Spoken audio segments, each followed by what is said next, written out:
Hello everyone, हम आज यहाँ पर डिस्कस कर रहे हैं न्यूट्रिशन इन प्लांट्स। प्लांट्स में जो न्यूट्रिशन की प्रोसेस होती है उसको बोलते हैं हम फोटोसिंथेसिस। यहाँ हमारे पास डेफिनेशन लिखी हुई है, उसको हम समझेंगे। लेकिन एक प्रीवियस हमको चीज़ याद है कि प्लांट्स जो है वो कैसे होते हैं, ऑटोट्रॉफ्स होते हैं। ऑटोट्रॉफ्स का मतलब होता है जो अपना फूड खुद बनाते हैं। तो प्लांट्स ने अपना फूड खुद बनाया हुआ होता है, ठीक है। वो प्रोसेस जिससे प्लांट अपना फूड बनाते हैं उसी प्रोसेस को हम बोलते हैं फोटोसिंथेसिस। अब इस फोटोसिंथेसिस वर्ड में दो वर्ड हमको नजर आ रहे हैं। पहला वर्ड है फोटो और दूसरा यहाँ पर वर्ड जो है वो है सिंथेसिस। फोटो एंड सिंथेसिस है ना। दोनों वर्ड का मतलब अगर हम देखें तो फोटो का मतलब होता है लाइट और सिंथेसिस का मतलब होता है मेकिंग ना। अब इससे क्या समझ में आ रहा है कि प्लांट्स अपना जो फूड बना रहे हैं, मेकिंग मीन्स बनाना, वो किसकी प्रेजेंस में बनाएंगे? लाइट की प्रेजेंस में बनाएंगे। इसलिए इस प्रोसेस को क्या बोलते हैं? फोटोसिंथेसिस, ठीक है। तो दो बातें हमको समझ में आई। प्लांट्स ऑटोट्रॉफ्स होते हैं, मतलब वो अपना फूड खुद प्रिपेयर करेंगे। कौन सी प्रोसेस से? फोटोसिंथेसिस प्रोसेस से। यहाँ पर फोटो का मतलब होता है लाइट और सिंथेसिस का मतलब होता है मेकिंग। इसका मतलब प्लांट्स जो अपना फूड बनाएंगे खुद से बनाएंगे, लेकिन किसकी हेल्प से बनाएंगे या किसकी प्रेजेंस में बनाएंगे? लाइट की प्रेजेंस में बनाएंगे, ठीक है। अब हम समझते हैं यहाँ पर उसकी डेफिनेशन। फोटोसिंथेसिस की डेफिनेशन क्या है? तो it is a process by which green plants make their on food. पहला पॉइंट तो हमको समझ में आ रहा है कि ग्रीन प्लांट अपना फूड खुद बनाते हैं इस प्रोसेस के through with the help of carbon dioxide and water. यहाँ पर ये इंपॉर्टेंट है कि किसकी हेल्प से बना रहे हैं? कार्बन डाइऑक्साइड और वाटर की हेल्प से बना रहे हैं, ठीक है। और किसकी प्रेजेंस में बना रहे हैं? तो in the presence of sunlight and chlorophyll, ठीक है। और जब वो फूड बना लेते हैं तो उनका फूड है क्या? ग्लूकोज। तो ये पूरी definition. It is a process by which green plants make their on food with the help of carbon dioxide and water and in the presence of sunlight and chlorophyll. और ये food उनका है क्या? तो glucose है, ठीक है। फिर हमसे यहाँ पर या पूछा जाता है कि फोटोसिंथेसिस की केमिकल इक्वेशन क्या है? तो फोटोसिंथेसिस की केमिकल इक्वेशन कैसे बता सकते हैं हम? अगर हमने डेफिनेशन पढ़ी हुई है तो केमिकल इक्वेशन भी बता सकते हैं। देखो, with the help of carbon dioxide and water, तो ये केमिकल इक्वेशन में दोनों रिएक्टेंट्स हो जाएंगे। उसके बाद एरो बना देंगे, फिर लिखेंगे, हमने यहाँ लिखा हुआ है in the presence of sunlight and chlorophyll. तो यहाँ पर हमको प्रेजेंस शो करना है सनलाइट और क्लोरोफिल की। तो इसका मतलब ये हुआ कि इन दोनों के प्रेजेंस में ये रिएक्शन होती है। और इसका फूड क्या है? ग्लूकोज। तो यहाँ हम लिख देंगे ग्लूकोज का केमिकल फॉर्मूला C6H12O6, ठीक है। और इससे जब प्रोसेस कंप्लीट होगी तो यहाँ पर गैस जो रिलीज होगी वो ऑक्सीजन होगी। प्लांट्स कार्बन डाइऑक्साइड लेते हैं और रिलीज कौन सी गैस करते हैं? ऑक्सीजन रिलीज करते हैं, ठीक है। तो ये हम लिख सकते हैं। यहाँ पर हम प्लस H2O भी लिख सकते हैं, ठीक है। और इसको बैलेंस भी किया जा सकता है। तो अब हम देखते हैं कि इस केमिकल इक्वेशन को बैलेंस कैसे करेंगे। बैलेंसिंग का मतलब होता है एरो के या इक्वल टू के इस तरफ और इस तरफ, दोनों तरफ जो ये एटम्स हैं वो बराबर होना चाहिए। तो यहाँ पर अगर हम लिख दें 6CO2 तो कार्बन यहाँ पर 6 हैं, यहाँ पर भी कार्बन कितने हो जाएंगे? 6, ठीक है। इसके अलावा अगर यहाँ पर लिखा है H2O तो इधर भी लिखा है H2O, लेकिन क्या ऑक्सीजन बराबर है? ऑक्सीजन तो बराबर नहीं है। ऑक्सीजन यहाँ पर 12 है, यहाँ पर एक, यहाँ पर जो है 1 है, तो 13 इस तरफ है। यहाँ पर 6, 2 और 1, तो कितनी हुई? 9। तो हम यहाँ पर अगर लिख दें, यहाँ पर अगर हम लिख दें 12H2O, ठीक है, और बाकी जगहों पे लिख दें 6H2O, सॉरी 6, और यहाँ पर भी लिख दें 6H2O। तो ये जो इक्वेशन है ये बैलेंस्ड है। देख सकते हैं अपन, कार्बन यहाँ पर भी 6 है, यहाँ पर भी 6 है, ठीक है। यहाँ पर ऑक्सीजन जो है 12 और 12 24 है, यहाँ पर भी हो गई 6, 12 मीन्स 18 और 6 ये 24। इसके अलावा जो हाइड्रोजन है वो यहाँ पर 24 है, तो यहाँ पर भी देखो 12 ये है और 12 ये है। तो इसका मतलब ये केमिकल इक्वेशन क्या है? Balanced chemical equation. तो अब हम देख रहे हैं फोटोसिंथेसिस के लिए कौन कौन से रॉ मटेरियल्स लगते हैं। Raw materials needed for photosynthesis, मतलब फोटोसिंथेसिस प्रोसेस के लिए कौन कौन सी चीज़ों की ज़रूरत होती है।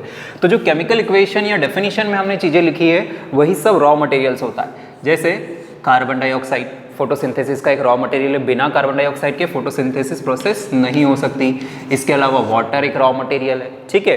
इसके अलावा हम बोल सकते हैं सनलाइट तो होना चाहिए ही, तो सनलाइट भी एक रॉ मटेरियल हो जाएगा। ठीक है। इसके अलावा हम बोल सकते हैं क्लोरोफिल, क्लोरोफिल भी रॉ मटेरियल है। तो ये सारी चीज़ें होगी तभी फोटोसिंथेसिस की प्रोसेस क्या होगी, कंप्लीट हो पाएगी। अगर हमसे यही पूछा जाता है कि फोटोसिंथेसिस के लिए जो भी रॉ मटेरियल्स लगते हैं वो कहाँ से मिलते हैं प्लांट को, तो ऑब्वियस सी बात है कि कार्बन डाइऑक्साइड है तो वो प्लांट को कहाँ से मिलेगा, तो ये प्लांट को हमको मिलेगी एटमॉस्फेयर से, ठीक है, एनवायरनमेंट से या फिर एटमॉस्फेयर से। वाटर कहाँ से मिलेगा, तो ये मिलेगा सॉइल से, ठीक है। वाटर कहाँ से मिलेगा, सॉइल से। सनलाइट कहाँ से मिलेगी, ऑब्वियस सी बात है सन से, ठीक है। क्लोरोफिल कहाँ होगा, तो प्लांट सेल्स में होगा ये तो ये एक क्वेश्चन एनसीईआरटी में पूछा गया है कि प्लांट को जो भी रॉ मटेरियल फोटोसिंथेसिस के लिए लगते हैं वो उसको कहाँ से मिलते हैं, तो कार्बन डाइऑक्साइड जो है वो एटमॉस्फेयर से मिलेगी, वाटर जो है वो सॉइल से मिलेगा, सनलाइट जो है वो सन से मिलेगी और क्लोरोफिल जो है प्लांट सेल्स के पास होता ही। तो ये सब रॉ मटेरियल्स होते हैं फोटोसिंथेसिस के लिए। हो सकता है ये अपने से क्वेश्चन पूछा जाए। ओके, तो अब हम देख रहे हैं फोटोसिंथेसिस को अफेक्ट करने वाले कौन कौन से फैक्टर्स होते हैं, जिसमें सबसे पहला फैक्टर जो है वो कार्बन डाइऑक्साइड है। अफेक्ट करने वाले फैक्टर मतलब कि ये अगर चीज़ नहीं होगी तो फोटोसिंथेसिस पे क्या फर्क पड़ेगा। तो सबसे पहला फैक्टर तो क्या है, कार्बन डाइऑक्साइड। यही रॉ मटेरियल में भी आते हैं। कार्बन डाइऑक्साइड अगर नहीं होगी तो प्रोसेस फोटोसिंथेसिस की शुरू ही नहीं हो पाएगी, क्योंकि ये one of the raw material. इसलिए सबसे इंपॉर्टेंट फैक्टर कौन सा है, कार्बन डाइऑक्साइड। दूसरा वाटर, ठीक है। वाटर अगर प्लांट को नहीं मिलेगा तो फोटोसिंथेसिस की प्रोसेस नहीं कर पाएगा, विदाउट वाटर भी पॉसिबल नहीं होगा उसके लिए, ठीक है। फिर तीसरा सनलाइट, बिना सनलाइट के पॉसिबल नहीं होगा फोटोसिंथेसिस, ठीक है। प्लांट के पास क्लोरोफिल भी होना चाहिए, क्लोरोफिल अगर नहीं होगा तो वो फोटोसिंथेसिस नहीं कर पाएगा। इसके अलावा ऑप्टिमम टेम्परेचर भी एक इम्पॉर्टेंट फैक्टर है। सही टेम्परेचर प्लांट को मिलना चाहिए, उसी में वो फोटोसिंथेसिस कर पाएगा, अदरवाइज नहीं कर पाएगा। तो ऑप्टिमम टेम्परेचर होना जरूरी है, ठीक है। और साथ ही साथ ऑप्टिमम ह्यूमिडिटी होना भी जरूरी, ठीक है। ऑप्टिमम ह्यूमिडिटी, ये सब क्या है, फैक्टर्स हैं जो फोटोसिंथेसिस की प्रोसेस को अफेक्ट करते हैं। लेकिन उसमें सबसे इंपॉर्टेंट फैक्टर कौन सा है, कार्बन डाइऑक्साइड। इनमें से अगर CO2 का अमाउंट बढ़ेगा तो एक लिमिट तक फोटोसिंथेसिस की रेट भी बढ़ेगी। अब हम देखते हैं इवेंट्स इन फोटोसिंथेसिस। फोटोसिंथेसिस जो प्रोसेस है उसमें 3 बेसिक इवेंट्स होती है। कौन कौन सी, सबसे पहले होता है एब्जॉर्प्शन ऑफ सनलाइट। कौन करेगा, क्लोरोफिल। प्लांट के पास, प्लांट की जो सेल्स होती है उसमें क्लोरोफिल होता है, ठीक है। क्लोरोफिल एक ग्रीन कलर का पिगमेंट होता है, ठीक है। व्हाट इज क्लोरोफिल, तो हम बोल सकते हैं it is a green pigment, और इसीलिए प्लांट का कलर कैसा होता है, ग्रीन, क्योंकि ये क्लोरोफिल उसमें प्रेजेंट होता है। अब क्लोरोफिल का प्लांट में काम क्या होता है, तो हम बोल सकते हैं एब्जॉर्प्शन ऑफ सनलाइट। ये फोटोसिंथेसिस जो फोटोसिंथेसिस प्रोसेस के लिए जो सनलाइट लगेगी उसका एब्जॉर्प्शन कौन करता है, क्लोरोफिल ही करता है। इसका अपोजिट पूछ सकते हैं अपने को कि सनलाइट का एब्जॉर्प्शन कौन करता है, क्लोरोफिल। या तो ये पूछ सकते हैं कि क्लोरोफिल का काम क्या है, तो हम बोलेंगे एब्जॉर्प्शन ऑफ सनलाइट। दूसरा, जब ये सनलाइट एब्जॉर्ब हो जाएगी, सनलाइट मतलब कौन सी एनर्जी, सोलर एनर्जी, तो इसको कन्वर्ट किया जाता है केमिकल एनर्जी में। इसीलिए लिखा है conversion of solar energy into chemical energy. तो जो सोलर एनर्जी रहेगी उसको किस में बदला जाएगा, केमिकल एनर्जी में बदला जाएगा। और जब ये कन्वर्जन चल रहा है उसी समय में स्प्लिटिंग होती है। स्प्लिटिंग का मतलब होता है टूटना। कौन टूटेगा, वाटर टूट जाएगा। किस में टूट जाएगा, हाइड्रोजन और ऑक्सीजन में। ये भी ध्यान रखना है हमको कि सोलर एनर्जी जो है वो केमिकल एनर्जी में बदल जाती है, और जो वाटर है वो किस में बदल जाता है, हाइड्रोजन और ऑक्सीजन में टूट के बदल जाता है। इसके साथ साथ रिडक्शन भी हो रहा है कार्बन डाइऑक्साइड का। थर्ड इवेंट है ये, reduction of CO2 into carbohydrate. जो कार्बन डाइऑक्साइड है वो रिड्यूस होके किस में बदल जाती है, कार्बोहाइड्रेट में। अब इन दो इवेंट्स को यहाँ पर समझना हमको जरूरी है केमिकल इक्वेशन के टर्म्स में। तो CO2 प्लस H2O, ये तो हमने बोला ही था CO2 प्लस H2O, और जैसे ही CO2 और H2O जो है वो कन्वर्ट होते हैं सनलाइट और क्लोरोफिल की प्रेजेंस में, तो हम बोल सकते हैं बनता है ग्लूकोज C6H12O6 प्लस बनता है यहाँ पर ऑक्सीजन, ठीक है। तो अब यहाँ पर ये जो कार्बन डाइऑक्साइड है, ये कार्बन डाइऑक्साइड रिड्यूस होकर क्या बना रही है, C6H12O6। इसीलिए लिखा अपन है reduction of CO2 into carbohydrate, reduction of CO2 into carbohydrate. साथ में हमने अगर स्प्लिटिंग लिखा है तो इस स्प्लिटिंग का मतलब क्या है, इस स्प्लिटिंग का मतलब है H2O जो है वो टूट जाएगा, किस में टूट जाएगा, हाइड्रोजन एंड ऑक्सीजन में, H पॉजिटिव और ऑक्सीजन में, ठीक है। इस तरह से ये ब्रेकडाउन इसका हो जाएगा। ठीक है, तो ये 3 इवेंट्स हमको फोटोसिंथेसिस से रिलेटेड याद रखना, ये पूछी जाती है। So now we are discussing about structure of leaf. अगर हमसे पूछा जाता है कि प्लांट्स में फोटोसिंथेसिस की प्रोसेस कहाँ होती है, तो हम उसका आंसर देंगे कि प्लांट में फोटोसिंथेसिस की प्रोसेस लीफ में होती है। लीफ में ऐसा क्या है, तो हम बोलेंगे लीफ के अंदर स्पेसिफिक या स्पेशल टाइप की सेल्स हैं जिनको बोलते हैं मीजोफिल सेल्स। और मीजोफिल सेल्स के अंदर ऐसा क्या है कि वहाँ फोटोसिंथेसिस होगा, तो हम बोलेंगे मीजोफिल सेल्स में है क्लोरोप्लास्ट, जो कि एक तरह की क्या है, प्लास्टिड है ना। तो इसके अंदर लीफ के अंदर मीजोफिल सेल्स के अंदर क्लोरोप्लास्ट, और वहीं पर फोटोसिंथेसिस होता है। यहाँ डायग्राम में हम देखने वाले हैं। ठीक है, तो ये किसी लीफ का इंटरनल स्ट्रक्चर है। अब हमसे पूछा जाता है कि लीफ में कौन कौन से पार्ट्स होते हैं, तो हम बोलेंगे एक तो होती है एपिडर्मिस। ठीक है, अगर लीफ है तो उसकी एक ऊपर की सरफेस होगी और एक नीचे की सरफेस होगी। तो ये जो सरफेस है इसको बोला जाएगा अपर एपिडर्मिस, और ये जो सरफेस है इसको बोला जाएगा लोअर एपिडर्मिस। ठीक है, इन दोनों एपिडर्मिस के बीच में जितनी भी सेल्स होती है उन सारी सेल्स को हम क्या बोल देते हैं, मीजोफिल सेल्स। और इन्हीं मीजोफिल सेल्स में क्या होता है, क्लोरोप्लास्ट, जो कि हम यहाँ बोल रहे हैं कि ये क्लोरोप्लास्ट है। और इसी क्लोरोप्लास्ट के अंदर क्या रहता है, ग्रीन पिगमेंट क्लोरोफिल, और इसी क्लोरोफिल का काम होता है सनलाइट को एब्जॉर्ब करना। ठीक है, तो ये पूरा स्ट्रक्चर है, अपर एपिडर्मिस, लोअर एपिडर्मिस, बीच में मीजोफिल सेल्स, और यहाँ पर इंपॉर्टेंट लिखी है ये जो है दोनों गार्ड सेल्स है। और ये दोनों गार्ड सेल्स के बीच में ये जो ओपनिंग दिख रही है इसको बोला जाता है स्टोमेटा। गार्ड सेल्स के बीच में जो ओपनिंग नजर आ रही है इसी को हम क्या बोल देते हैं, स्टोमेटा। ठीक है, now what is stomata and what is its function and how guard cell is responsible for opening and closing of stomata, वो अब हमको डिस्कस करना है। इतना हमको समझ में आ गया होगा। यहाँ हमने एयर स्पेसेस भी लिखा हुआ है, ये एयर स्पेसेस है ना। तो जो भी एयर होती है मीन्स कार्बन डाइऑक्साइड यहाँ स्टोमेटा की हेल्प से एंटर होती है, या सेल्स ने ऑक्सीजन रिलीज करी है तो इसी से वो बाहर जाएगी। इसका मतलब क्या हुआ कि ये जो स्टोमेटा है ये गैसियस एक्सचेंज में काम करते हैं। कैसे करते हैं वो अब हमको देखना है। ये स्ट्रक्चर ऑफ लीफ हमारा कंप्लीट हुआ। अब हम पढ़ रहे हैं स्टोमेटा के बारे में। सबसे पहला पॉइंट कि स्टोमेटा बहुत छोटे पोर्स होते हैं, छेद होते हैं जो लीफ की लोअर सरफेस पे होते हैं। तो इसीलिए हमने डेफिनेशन क्या लिखी, they are small pores present on the lower surface of leaf. हमने अभी डायग्राम लीफ का जो देखा उसमें देखा कि जो लोअर एपिडर्मिस है उसमें स्टोमेटा प्रेजेंट है, छोटे छोटे पोर्स। अब इसके फंक्शन क्या होते हैं, तो सबसे पहला फंक्शन होता है एक्सचेंज ऑफ गैसेस। मतलब अगर कार्बन डाइऑक्साइड को लीफ के अंदर जाना है तो वो स्टोमेटा से जाएगी। जब फोटोसिंथेसिस की प्रोसेस होगी तो ऑक्सीजन डेवलप होगी या जनरेट होगी, उस ऑक्सीजन को रिमूव भी कहाँ से करेंगे, स्टोमेटा से ही करेंगे। तो एक्सचेंज ऑफ गैसेस कहाँ से हो रहा है, स्टोमेटा से हो रहा है। ठीक है, पहला फंक्शन। दूसरा होता है ट्रांसपिरेशन, विच मीन्स ट्रांसपिरेशन का मतलब क्या है, लॉस ऑफ वाटर। ठीक है, ट्रांसपिरेशन का मतलब क्या है, loss of water in the form of vapour, in the form of vapours. ठीक है, अब देखो प्लांट की सरफेस से कई सारा पानी जो है वो लॉस हो जाता है। किस फॉर्म में, वेपर्स के फॉर्म।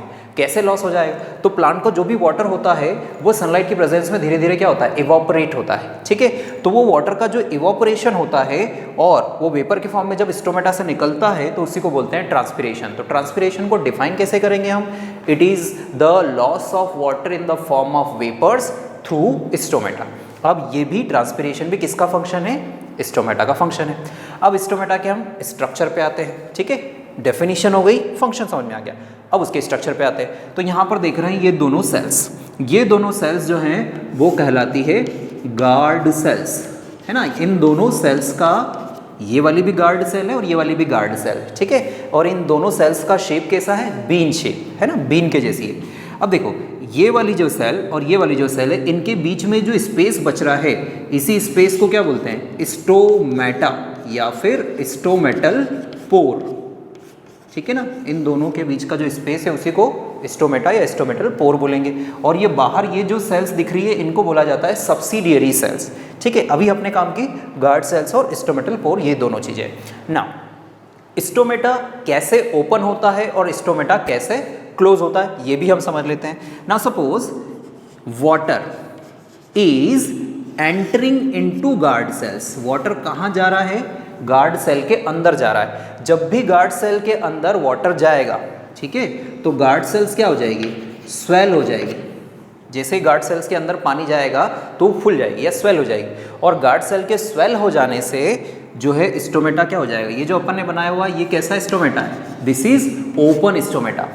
ठीक है, ये खुला हुआ है क्योंकि यहाँ पर स्पेस या जो गैप है या जो पोर है वो बड़ा दिखाई दे रहा है अपने को, तो इसको हम बोलेंगे ओपन स्टोमेटा, है ना। इसके अपोजिट देखो, वाटर के अंदर जाने से गार्ड सेल्स क्या हो गई, स्वेल हो गई, और इस कारण से स्टोमेटा क्या हो जाता है, ओपन हो जाता है। इसके अपोजिट अगर इन गार्ड सेल्स में से वाटर रिलीज हो जाए, ठीक है, इन गार्ड सेल्स में से वाटर क्या हो जाए, रिलीज हो जाए, तो ये गार्ड सेल्स क्या हो जाती है, श्रिंक हो जाती है ना। जैसे हमने बोला कि गार्ड सेल्स वाटर गेन करने से स्वेल हो रही है, वैसे ही वाटर लूज करने से क्या हो जाएगी, श्रिंक हो जाएगी, पिचक जाएगी, और इनके पिचकने से स्टोमेटा जो है या जो पोर है वो छोटा हो जाएगा, या यूँ बोले कि this stomata is now closed.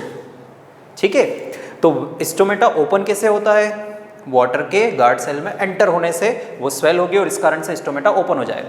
Close कैसे होता है, तो वाटर गार्ड सेल्स में निकल जाता है और इसलिए गार्ड सेल श्रिंक हो जाती है और इसलिए स्टोमेटा क्या हो जाएगा, क्लोज हो जाए। हमसे पूछ लिया जाए direct, what is the function of guard cells, guard cells का फंक्शन क्या है, तो हम सिंपल सा इसका फंक्शन बोल देंगे, guard cells regulate opening and closing of stomata. ठीक है, स्टोमेटा को ओपन या क्लोज करने का काम किसका है, गार्ड सेल्स का। ठीक है, और ये स्टोमेटा के फंक्शंस हैं, है ना, ये उसकी डेफिनेशन है।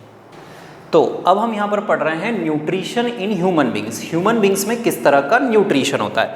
हमने डिस्कस किया कि अगर यूनिसेलर ऑर्गेनिज्म है तो उसमें न्यूट्रिशन जो है प्रोसेस सिंपल है, बड़ी सिंपल है। ठीक है, जैसे अमीबा हो गया, पैरामीशियम है।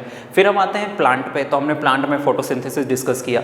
इसी तरीके से जो ह्यूमन बींग्स में न्यूट्रिशन है वो हमको डिस्कस करना है। सबसे पहली चीज़, ह्यूमन बींग्स का जो न्यूट्रिशन है वो कौन से टाइप का है, तो हम ये ऑलरेडी जानते हैं कि ह्यूमन बींग्स में होलोजोइक न्यूट्रिशन होता है। Now what is holozoic nutrition, तो हम क्या करते हैं, हम सॉलिड फूड को इंगल्फ करते हैं पहले और फिर उसको बॉडी में ले जाके डाइजेस्ट करते हैं, डाइजेशन के बाद वो फूड एब्जॉर्ब होता है। तो इस तरह का न्यूट्रिशन क्या कहलाता है, होलोजोइक न्यूट्रिशन, जिसमें ऑर्गेनिक सब्सटेंस को माउथ के थ्रू इंजेस्ट किया जाता है, वो वहाँ माउथ से एंटर होने के बाद डाइजेस्टिव सिस्टम में जाएगा और डाइजेस्ट होगा और फिर एब्जॉर्ब होगा। इसी को हम क्या बोलते हैं, holozoic nutrition.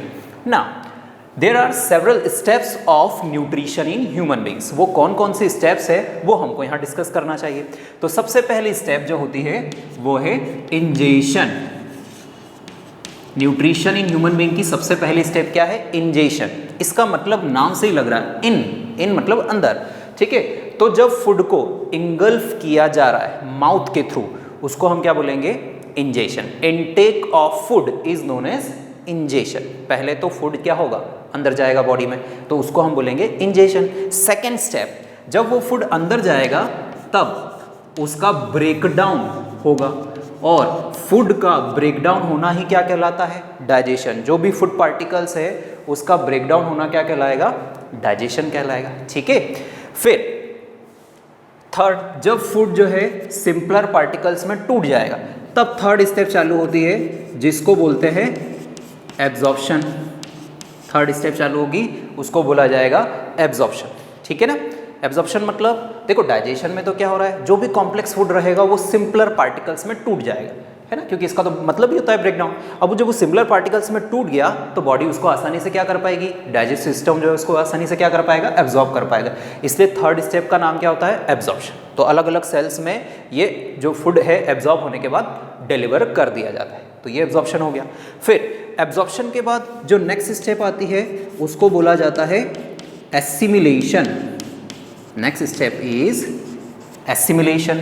Assimilation means utilization of digested food, sorry utilisation of absorbed food. देखो पहले तो फूड को इंजेस्ट किया, फिर बॉडी में उसको डाइजेस्टिव सिस्टम में डाइजेस्ट किया, फिर डाइजेस्ट होने के बाद उसके सिंपलर पार्टिकल्स को क्या किया, बॉडी ने एब्जॉर्ब कर लिया, और एब्जॉर्ब्ड पार्टिकल्स का बॉडी क्या करेगी, यूज करेगी एनर्जी बनाने के लिए। तो जब एब्जॉर्ब्ड फूड पार्टिकल्स का बॉडी यूज करती है एनर्जी बनाने के लिए, तो फोर्थ स्टेप को हम क्या बोलते हैं, एसिमिलेशन। ठीक है, और लास्ट स्टेप यहाँ पर जो आती है, फिफ्थ स्टेप, वो है इजेशन।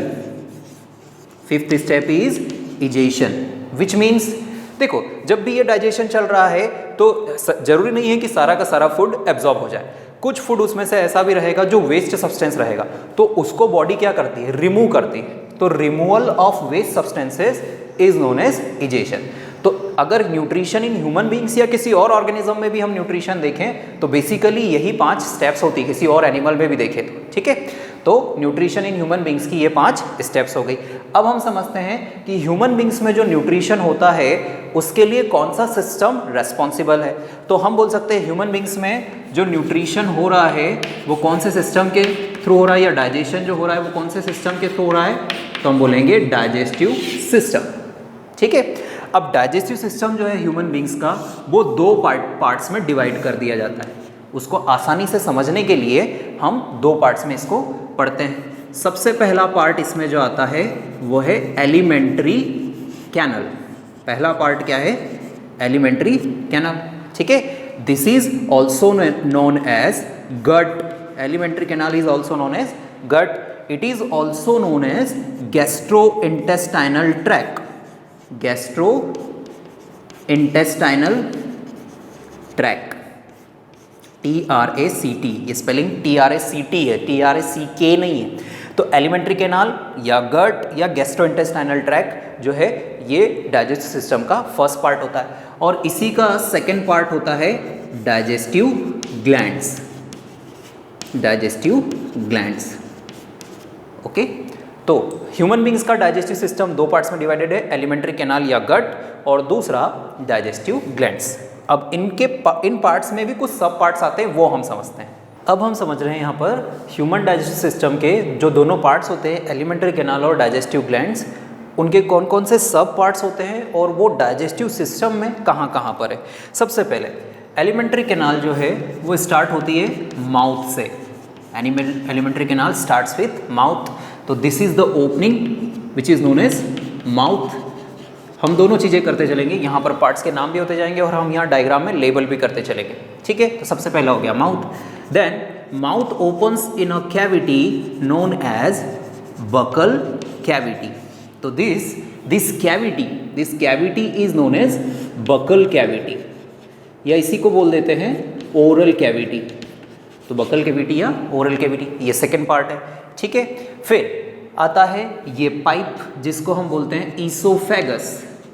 इसी को बोलते हैं ईसोफेगस, या इसी का नाम होता है फूड पाइप। ईसोफेगस या फूड पाइप इसी को बोला जाएगा, ठीक है। तो पहला पार्ट हो गया माउथ, दूसरा पार्ट हो गया बकल कैविटी और तीसरा पार्ट हो गया ईसोफेगस। तीनों पार्ट्स आसान है, कोई प्रॉब्लम नहीं है इसमें। अब हम देखते हैं next important part which is this stomach, ठीक है। तो फूड पाइप जो है वो ओपन होता है कहाँ पर, स्टमक में, जो कि एक बड़ा सा सैक लाइक स्ट्रक्चर होता है stomach. Then stomach leads to this tube, या इसी को हम बोल देते हैं इंटेस्टाइन। तो ये यहाँ पीछे से इस तरफ से, और ये कॉइल्ड पूरी जो ट्यूब है इसको हम बोल देते हैं स्मॉल इंटेस्टाइन। तो दिस इज स्मॉल इंटेस्टाइन, ठीक है। डायग्राम में अगर हम रिप्रेजेंट करें तो दिस एंटायर कॉइल्ड ट्यूब्यूल या tube is a small intestine, ठीक है ना। ये स्मॉल इंटेस्टाइन हो जाएगी। फिर स्मॉल इंटेस्टाइन के बाद देखो, स्मॉल इंटेस्टाइन यहाँ से जो है वो बहुत ज़्यादा कॉइल होने के बाद फाइनली यहाँ at this point it is joined with large intestine. तो this entire tube is actually large intestine. तो ये हो गई लार्ज इंटेस्टाइन, ठीक है ना। तो स्मॉल इंटेस्टाइन के बाद जो है फूड कहाँ जाता है, हम बोलेंगे लार्ज इंटेस्टाइन में। ये सीक्वेंस भी है, इसी सीक्वेंस में फूड जो है वो आगे पास भी होता है। तो लार्ज इंटेस्टाइन। अब लार्ज इंटेस्टाइन में भी कुछ इंपॉर्टेंट पॉइंट्स हैं, जैसे कि एक तो ये हो गया फिंगर लाइक स्ट्रक्चर, इसको बोलते हैं अपेंडिक्स। ये लार्ज इंटेस्टाइन का पार्ट है। क्या होता है, क्या करता है, ये हम बाद में देखेंगे। तो ये अपेंडिक्स हो गया। उसके बाद यहाँ पर ये वाला जो पार्ट है इसको बोला जाएगा रेक्टम, इसको बोल दिया जाएगा रेक्टम। और लास्ट में ये जो ओपनिंग है जो वेस्ट सब्सटेंस को रिमूव करने के लिए होती है उसको बोलते हैं एनस, उसको बोला जाएगा एनस, ठीक है। तो ये सारे पार्ट क्या हो गए एलिमेंट्री कैनाल के, mouth, buccal cavity, oesophagus, stomach, small intestine and large intestine. अब आता है डाइजेस्टिव ग्लैंड्स। यहाँ पर कौन कौन सी डाइजेस्टिव ग्लैंड होती है, तो हम याद रखेंगे 3 डाइजेस्टिव ग्लैंड्स होती है, ठीक है ना। कौन कौन सी 3 डाइजेस्टिव ग्लैंड है, सबसे पहली जो है वो सलाइवरी ग्लैंड। सबसे पहली ग्लैंड जो है वो सलाइवरी ग्लैंड, जो कि कहाँ पर होती है, बकल कैविटी के बाहर, यहाँ बकल कैविटी है तो बकल कैविटी के बाहर की तरफ सलाइवरी ग्लैंड्स होती है जो सलाइवा का सिक्रीशन करती है। इसके बाद जो अगली ग्लैंड होती है वो है लिवर। तो यहाँ पर ये जो एंटायर स्ट्रक्चर है इसको हम बोल देंगे लिवर, ठीक है। और लिवर के पास में एक और छोटा सा स्ट्रक्चर दिख रहा है, इसको बोलते हैं गॉल ब्लैडर, और ये स्टोर करता है लिवर के सिक्रीशन को। तो लिवर के पास में गॉल ब्लैडर, और जो भी लिवर सिक्रीट करेगा बाइल उसको बोलते हैं, वो कहाँ पर स्टोर हो जाएगा, गॉल ब्लैडर में। और थर्ड जो कि है पैनक्रियास, तो this structure here is known as pancreas, ठीक है। तो डाइजेस्टिव ग्लैंड्स कौन कौन सी है, सलाइवरी ग्लैंड है, लिवर है और पैनक्रियास है, ठीक है। तो ये पूरा जो है हमने ह्यूमन डाइजेस्टिव सिस्टम को समझ लिया यहाँ पर।